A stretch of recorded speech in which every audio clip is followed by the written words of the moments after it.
Hello, and welcome to this Studioware video tutorial. In this tutorial, we'll explore some of the functionality around class tuition and payment schedules. To get started, we'll need to add a tuition item to our new class. Click on the Add Tuition Item button. Enter in the name of the tuition and a description of the tuition item.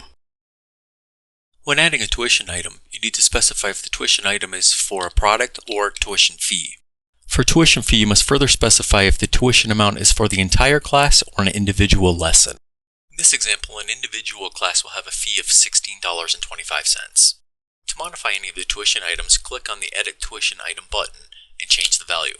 For example, we're changing the tuition amount to $17.25.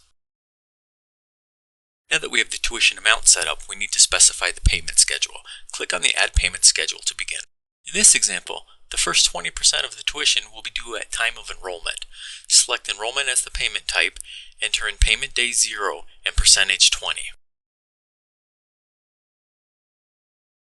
As you can see, 20% of the class tuition has been allocated. We need to allocate the remaining 80%. To edit any payment schedule item, simply click on the icon next to the item.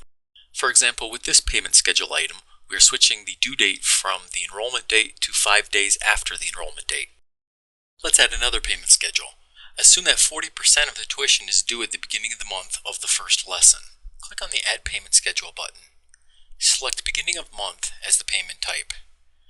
Enter in 1 as the payment days, and 40 for 40% as the amount due.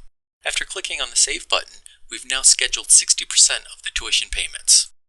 A 20% payment is due 5 days after the enrollment, and a 40% payment is due at the beginning of the month of the first lesson. Let's add a final 40% payment due 10 days before the class ends. Select Session Ends as the payment type, -10 payment days, and 40%. Our class is complete. Thank you for viewing this Studioware video tutorial.